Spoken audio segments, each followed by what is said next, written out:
A while ago, I released a bonus episode for the people that wanted to support the show, and as an extra for those that joined my newsletter via my Instagram profile. Well, let me just say, it didn't really reach a lot of people. We are now months in my Instagram experiment, 7 to be exact, and I'm getting ready to share my findings and experience so far. But before I share some unexpected findings, this week, here's the background story to my complicated relationship with Instagram. If you feel pushed and shoved around by the algorithm, but you also make friends on Instagram, if you think you rely on it for your business, if Instagram is basically your marketing plan, this 2-part episode will be very interesting to you. I can just say that, I know it. There's nothing I'd like more than to get the conversation around this going, so send me your thoughts via the voicemail on the episode page of patternshift.fm or send me an email at info@ja-wol.com. And all right, I'll allow it. A DM on Instagram is okay too, @_jawol_patternshift. I always integrate what I learn in what I teach, and I know that there is a need for an easy step-by-step guide to build some boundaries around your social media use. I'm working on that, and I would love to hear what you would want in such a guide, so let me know. Hi! I'm back with a bonus episode. My name is Saskia de Feiter, and I'm so glad that you're here because I'm going to explain why I returned to Instagram after 2 full years of really not being there and not just pausing my account, like closing my accounts. I went away for good. That's what I thought. This podcast is about small businesses in the slow fashion industry that I want to support and help to have a more healthy and happy take on how they run their business so that they can do it sustainably for themselves and for others. Okay, so I talked about me leaving Instagram a bunch of times on the podcast. I started actually this podcast to have something instead of my social media accounts because I didn't feel like I was in alignment with it anymore. I felt like it was turning into a toxic place. I spent so much time there, and there just from a business perspective wasn't so much return on investment. People used to comment and say that I was inspirational and they loved what I did. They loved the way I thought about things, and it helped them to think differently about what they did online. And although I was really happy that that was happening, at the same time, in building a small business by yourself and also taking care of your health and your private life, that was just, the balance was off. And so I decided to leave Instagram and use my time for better and other things. And I have loved it. I have not for a second missed it in 2 years. That's because I took this whole path of really doing this intentionally. It wasn't from one day to the next. I started by unfollowing accounts, making it a more quiet place to be. I took the app from my phone. It was this whole process of things that I did before I decided it's time, I'm stepping away. I even invited people to connect with me via email, connecting with me personally, or even sending me snail mail. And there was one person that did. A shout out to Charlotte. Hi, Charlotte. I owe you one. The next one is way overdue. Charlotte lives in Finland, and we started a snail mail correspondence, and that was really, really fun. I just decided to spend time with friends socially in a different way. and even also friends that I made through Instagram. So obviously things changed a lot, but when you feel the need to connect with somebody or they feel the need to connect with you, that will happen and you can do something about that. It doesn't need to be on Instagram. And it also shows you how deep relationships go, and you can make intentional decisions about that. So I was so happy not being on Instagram. And then what happened is I took a course on writing for the internet. And what they had us do was post every day. And they wanted us to post on what was then still Twitter. That was this summer. It actually changed over to X during the month that I was there. And I'll have you know that Twitter was actually the reason that I became quite critical of social media. And that was back in 2012, where I distinctly remember being in the car, and I even remember where I was at the time, and just thinking in Twitter sentences. That was just such a moment for me when I'm like, I can't believe I'm thinking in kind of Twitter marketing sentences. Like, that's how my brain now works. I've kind of molded it into this Twitter mold. And I was so appalled that I left. I think it was that week. So that was in 2012, and that started the feeling that social media, it's free. It's a free marketing tool, and nothing is really free ever, is it? Except for the really good things in life. And yeah, that is when I started to change my mind about things and becoming more intentional. So that's a long time ago. I remember when I quit Facebook, I think that must have been, I think I quit Twitter way before 2012, and I might have quit Facebook in 2012. I don't know, a long time ago. But I kept it like dormant so I could send the Instagram posts to Facebook. But I never went there anymore. And then last year, I killed it completely. 2 years ago, I killed it completely. And I just remember that people were like, "What? Are you crazy? What are you doing? That's like your business suicide. What are you doing?" But that's just how I always did things. Even in my business, I will not sell somebody a set of needles if they don't need it. It's just, I've always tried to connect my personal values to my business values, because that's the only way I can really do it. So this summer, I did this challenge, write every single day for the internet. And they used X as a platform. And I was not happy about that when I found out. I'm like, oh, I don't want to do that. So that was kind of, I always struggle with these things because I want to stay true to my values, but not at the cost of everything. So I really just need to think it through and realize why I do these things and what's the point, what's my goal, and just intentionally, consciously think about it and then make a decision. So at that point, I was like, okay, I'm just going to sign up. I'm going to do this for this summer, and I'm going to look at it as an experiment as well. So that was my first experiment. So I'm on Twitter posting every day in this internet language that is meant to really catch people's attention. And it does work. It just didn't work on X for me. So I followed all the rules, and what they say is focus on your niche, right?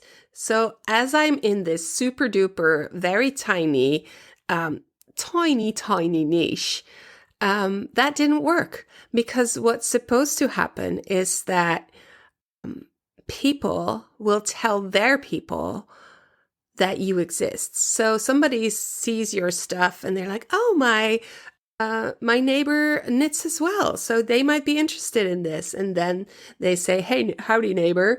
I've seen this X person. I've seen person X, and they're twittering, they're Xing. What are they? They're Xing about knitting, and that might be interesting to you. But if you're talking super duper deep inside your niche, then that first layer of people, they will not understand what you're talking about, so they will not connect to you. So actually what I learned about that month is what you have to do is, first of all, talk to a more general public.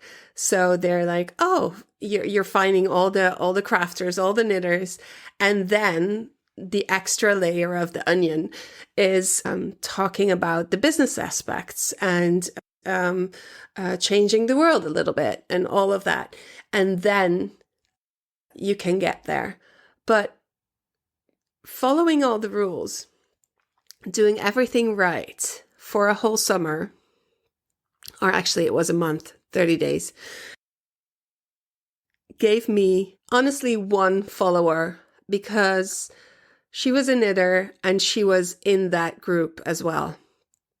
No other people started following me, even when I talk to other people on Twitter. So that definitely isn't my platform. I don't particularly feel that I want to be there at all.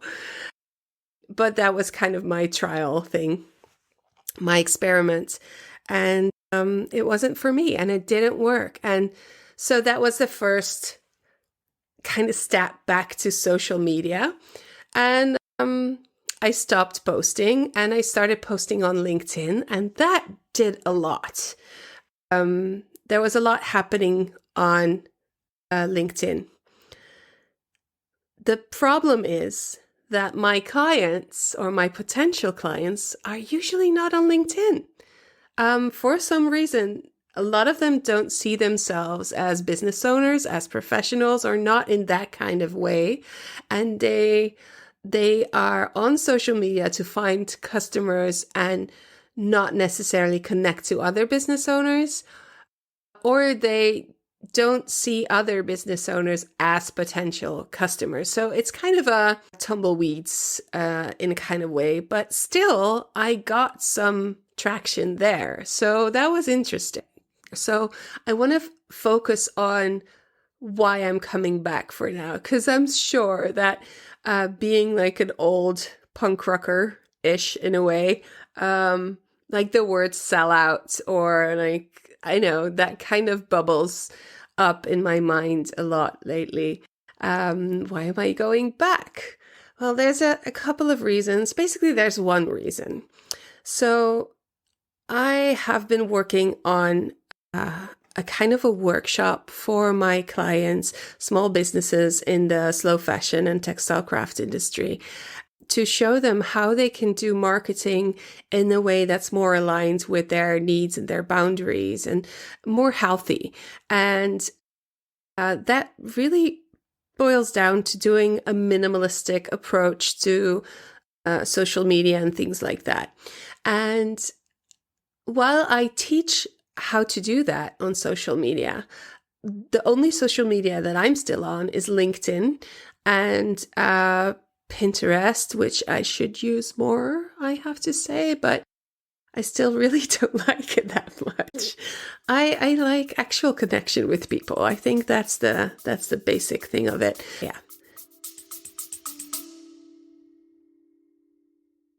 If you want to build or grow your business in textile crafts, why don't you join our online community for the small monthly contribution of only €10, which is basically $10-ish. You get to hang out, learn from, and share your business and your personal craft journey with all the lovely people there.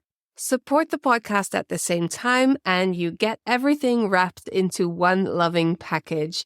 I would love to welcome you there. Go to patternshift.fm and click community. And while you're there, sign up for our emails so you'll never miss a thing.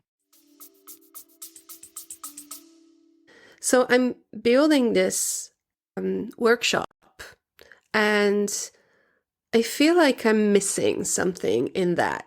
I feel like it's hard to teach a minimalist approach when you haven't been on the actual social media platform where all your people are for 2 years. Now, that's not reason enough for me to go back, but I do want to take this experiment. Just going back one step.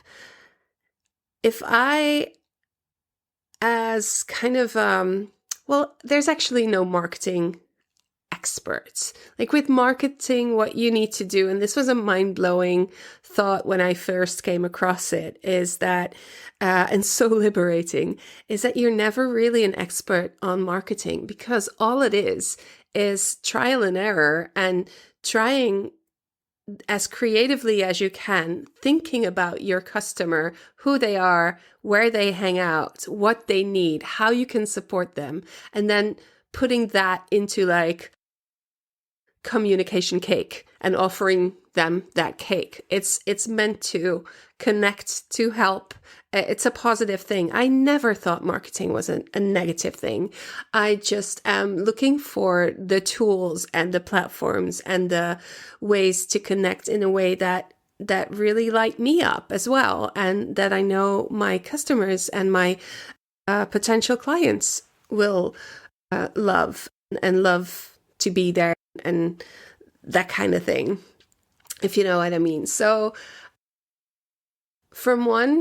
if you look at it from one aspect, it's like, okay, so you're a marketing quote unquote expert, and Instagram is most definitely the platform where my people hang out, and I'm not on there, and I'm trying to sell business programs to those people who are on that platform. That sounds wild. It sounds bonkers. What am I doing?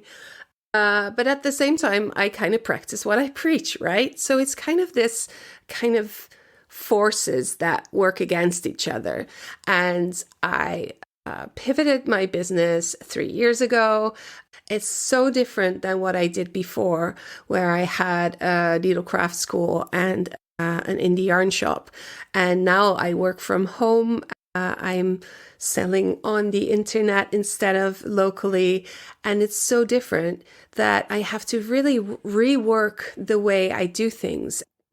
And that was a conscious choice because I had to for my health. My mental and my physical health requires me to change the way I conduct this business, and spend a lot of time figuring that out, found a lot of solutions, and now I want to help other businesses do the same. And that's where I am right now. So that's my business. That's what I do. And part of that is that I want to show them that you can have a marketing plan or a marketing strategy that fits your needs and your values. So I had to move back in there to kind of make that connection and make it easier to talk about, but also kind of build a bridge in and a bridge out. Who knows?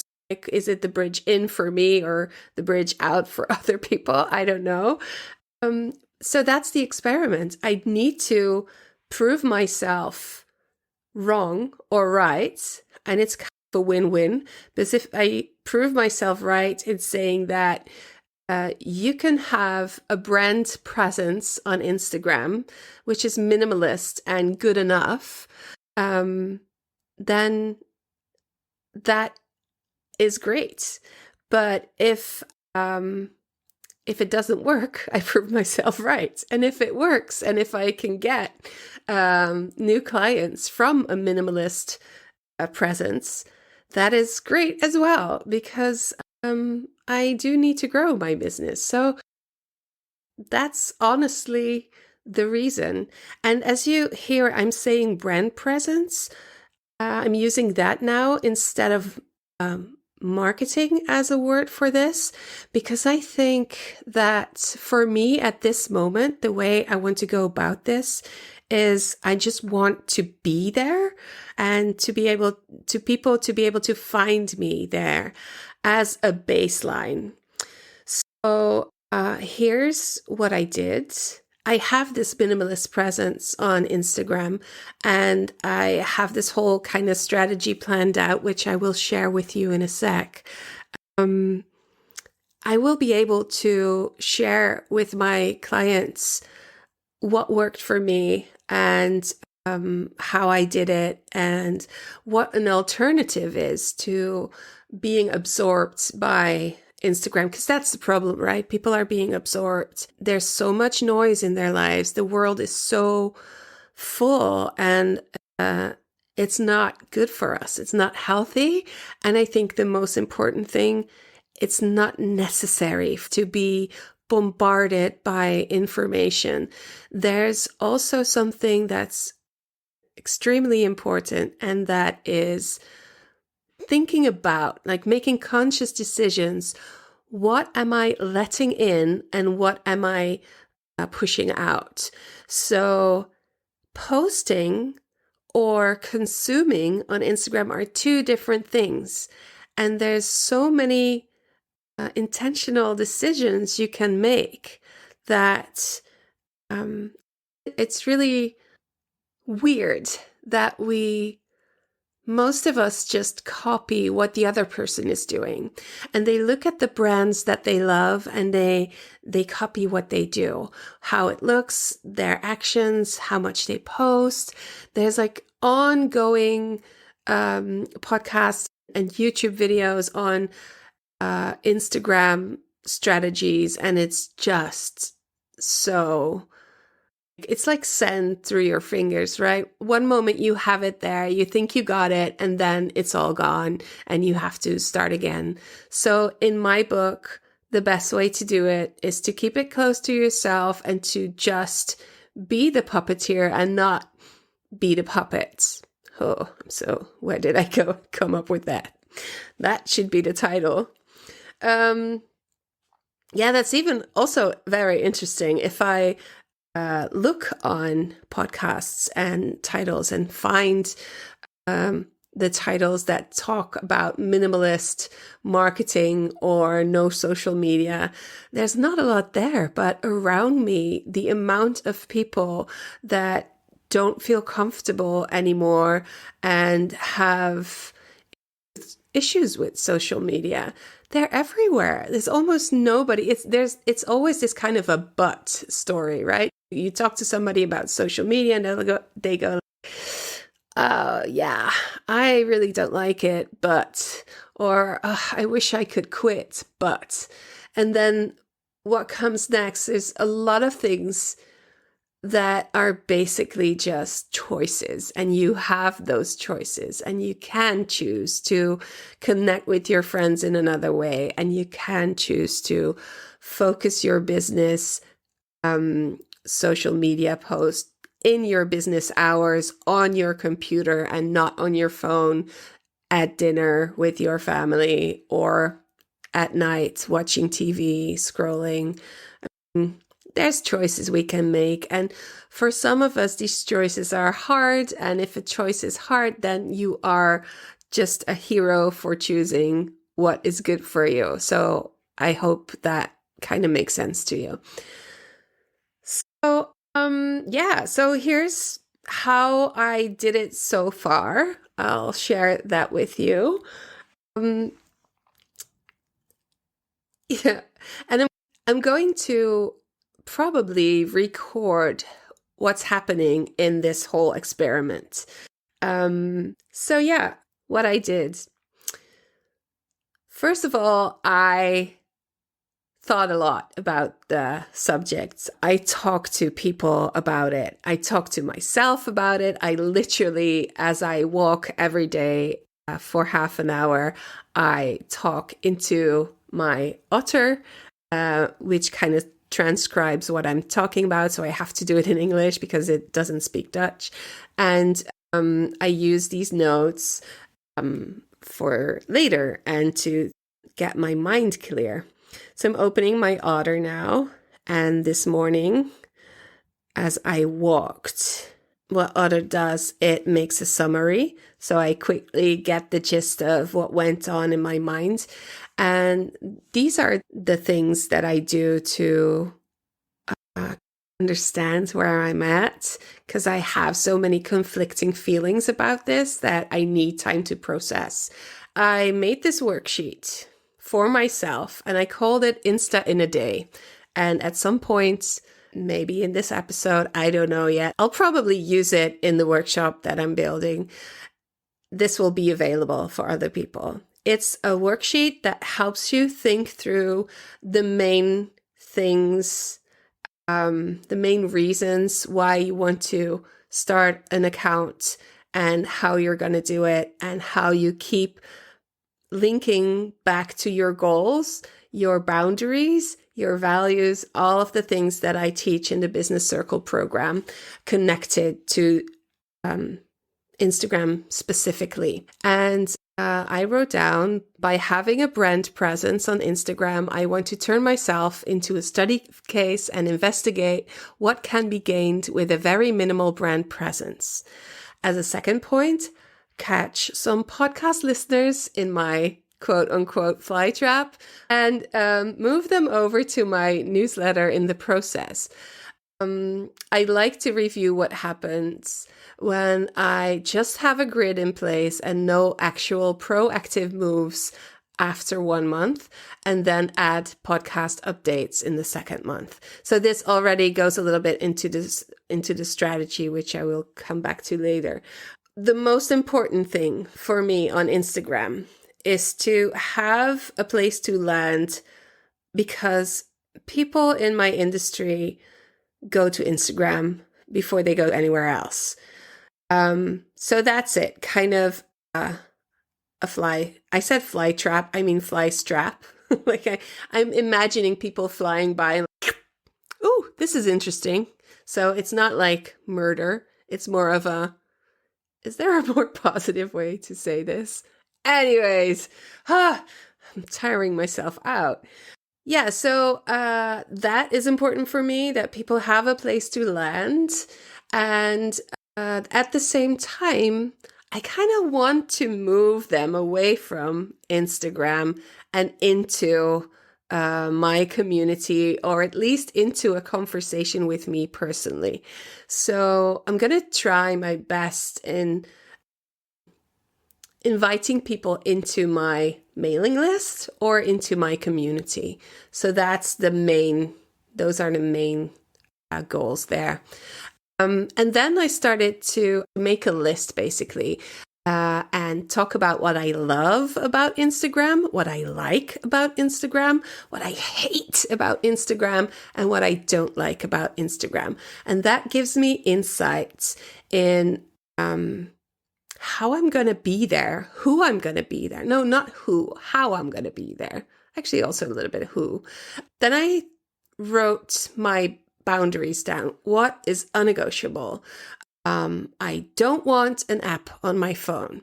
I have set times in the week to do focused interactions on Instagram. I do not watch the statistics daily or even weekly. I might do that once a month. And then I have a boundary of, in the first month, I want to start following people, but don't start active connecting with people yet. Just wait it out and see what happens. And I know people are going to react and they're going to say, that's not the right approach for Instagram. This is not how you get followers. This is not how it's done. But this is not how I want to do it.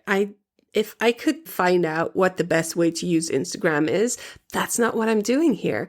I want to find a way that I like to use Instagram and see what the results are of that. So then what I did is I went to Canva and I designed my 15 post grids which is basically just a mini website, right? So if you land on my account, you'll see the 15 posts, and you'll see pictures of me, pictures of the beautiful illustrations, and you see the Pattern Shift podcast right smack in the middle.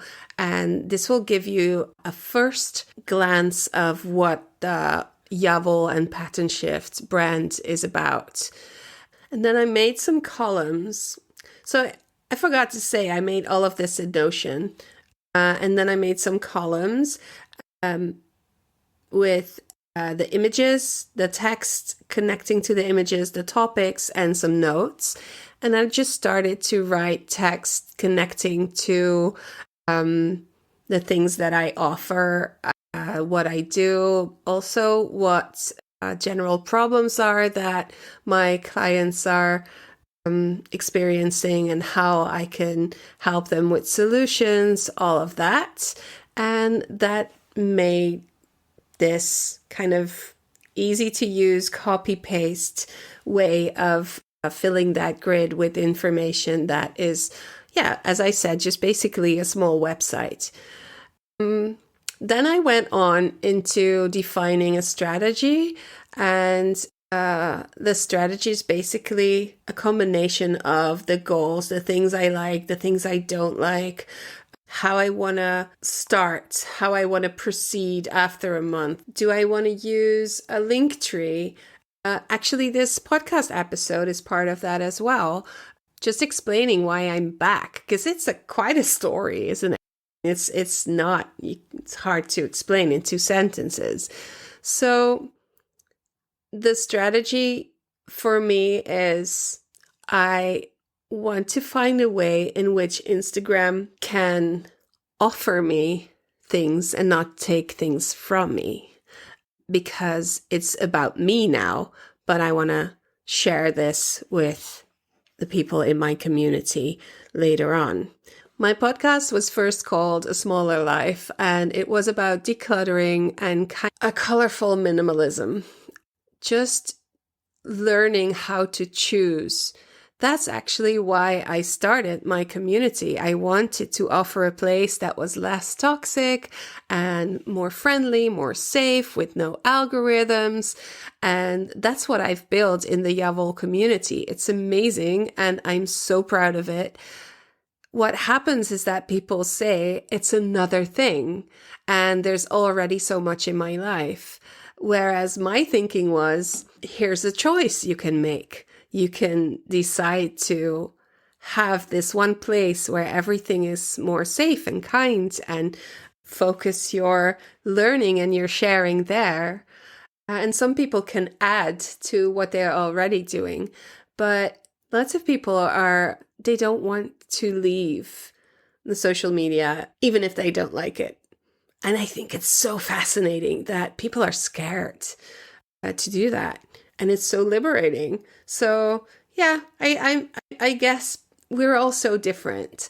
And my experience is not your experience. And so I think it's really good for me to step back and to figure out what is kind of a midway and what can work for people like me that are also different. So going back to what I did and how I'm doing this is defining my strategy, finding out, first of all, I want to just give information. And after a month or so, I want to start sharing the new podcast episodes in stories, probably. Obviously, I will be reacting to direct messages because I'm there to connect with people. I just don't want to be consumed by it. So there's a different way of approaching that. And then I look at the kind of the parts of Instagram that I want to use and use in a smart way. So what profile name do I choose? What's my username?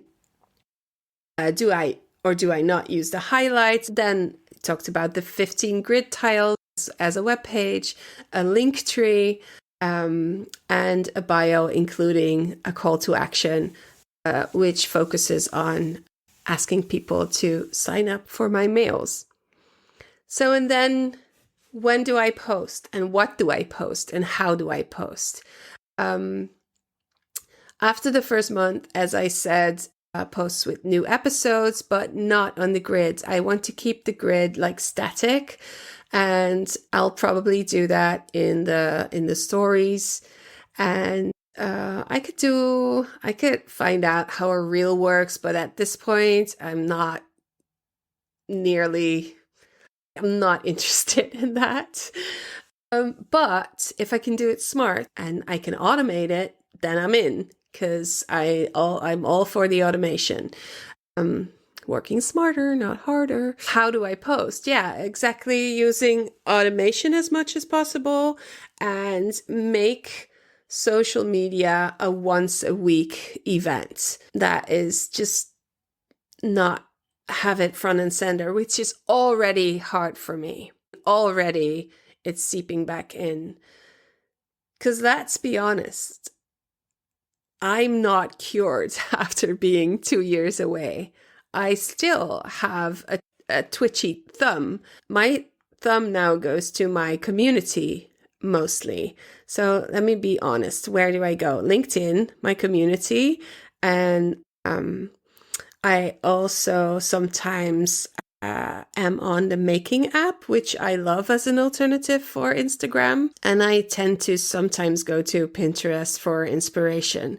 It's definitely a dopamine hit. It's definitely that. It's just my thumb just goes there, and I can talk about being intentional and being conscious, but like my brain just wants the hits, right?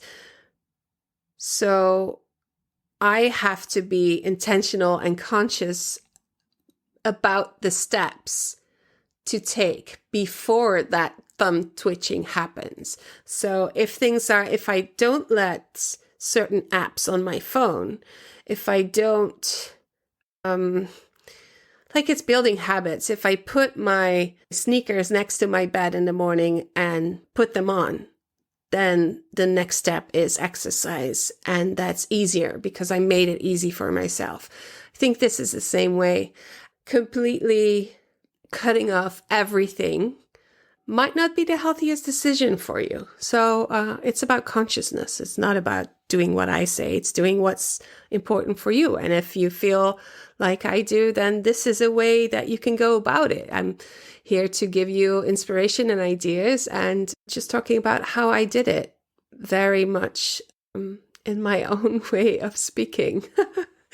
Which for some people is probably way too chaotic, but that's fine. So going back to my little worksheet, I talked about my strategy, how to post, when to post, and what to post. It's important to have a username that makes it easy for people to find you. So I chose Javel_pattern shift, and my username is Saskia de Feiter.